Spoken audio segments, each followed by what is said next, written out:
অনেক জানতে চাই যে তান বিয়া করে এটা আবার কাজ করবেন কর বলা কোটাই গো ফাললে ফোন করে কই দিছ আমার টিকে মাই দছে বাদে আমার বন্ধু টিকে মাই দেব কিতাবে শ্বাস নে বাদে আমরা দেব নিশুবা আমরা সিলেটে না শহরে একজন অভিনেত্রী আসলে আমরা দীর্ঘদিন ধরে এই কাজ করছি কাজ করার সুবাদে দর্শক মহলটাকে আমরা জুটি হিসাবে তারা বিবেচনা করছেন আর ইদানিং যখন টান বিয়ে হয়েছে অনেকেও জানতে চাই যে টান বিয়া করে এটা আবার কাজ করবেন আসলে এই ব্যাপারটা তান তো ব্যক্তিগত ব্যাপার যে আমরা লোকে সুসম্পর্ক থাকায় দীর্ঘদিন কাজের সুসম্পর্ক থাকায় এখন পর্যন্ত তাই মানে নিজেও হইতে পারছো না যে কাজ করবা কি করতে নাই মানে সঠিক তথ্যটা আমরা এখনো পাইছি না এখনো টাইমও দুজন ধৈর্য করা যদি আসলে ফ্যামিলি থেকে দেন তার সবাই আসলে তো একদম সংস্কৃতি অঙ্গনের মানুষ করতে হইব সংস্কৃতি প্রিয় মানুষ সংস্কৃতি প্রিয় মানুষ যদি না হয় তাহলে সংস্কৃতি অঙ্গনটাকে এবং মেরে দিয়ে আপনার যাই হোক আমি সেই সুবাদে আশা মধ্যে হয়তো তারা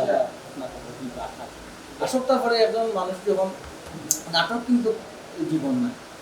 একজন মানুষের যখন এই নাটক করা তাকে সংসার জীবনে পা দিলে সম্পূর্ণ নতুন একটা এই আঙ্গিনায় পাওয়ার এখন এটা তো সম্পূর্ণ তান ব্যক্তিগত ইয়ে থাকে না এই স্বামীর বাড়ি স্বামীর লগে সমন্বয়ে তাই একটা বরণ করবা তো যাই হোক এই ব্যাপারটা এই পরিবার কিছু জানা আচ্ছা আমরা দর্শকদেরকে জানাইব যে বিশেষ করে আপনার একটা লাইভের মাধ্যমে আপনি তুলিয়া ধরছেন এরপরেও যদি অনেকে এটা না জানিয়ে থাকে হয়তো আপনি আপনার যে একটা সুন্দর একটা জুটি আছে এই জুটি নিয়ে অনেকে বিয়ার পরে নিশুবার বিয়ার পরে বিদ্রুপ মন্তব্য বা অনেক ফানি নাটক করছে সেই বিষয়ে আপনি তারার উদ্দেশ্যে কিছু কইবেন আসলে এই ব্যাপারটা কেউ দোষারোপ করলাম না আমরা যখন দীর্ঘদিন নাটক করছি আমার সহ যুদ্ধাস্তা সহ কর্মীরা সেই সুবাদে আমার লোকের আমরা স্বামী স্ত্রী অভিনেতা পাঠটা বেশি করতাম যার কারণে অনেকেই মনে করতো তার লোকে আমার একটা সুসম্পর্ক উঠে গেছে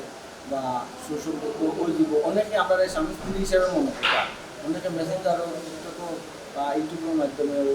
আমরা এগুলো প্রকাশ পাইছে সামাজিকভাবে এটা প্রকাশ পাইছে তার বিয়ার পরে যে আমরা বক্তব্য মায়ের মানুষ সকল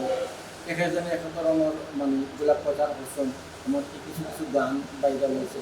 তো আমার নিজের টিকটক আইডি থেকে ওই ব্যাপারটা নিয়ে আমি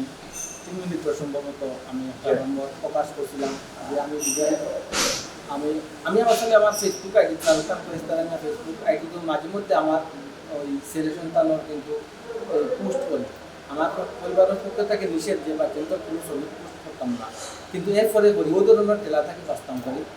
আর আমি এগুলো সাধারণত পোস্ট করিয়া থাকি যাই হোক আমি টিকটকে 3 মিনিটের একটা ভিডিও কিন্তু আমি দিয়েছিলাম প্রায়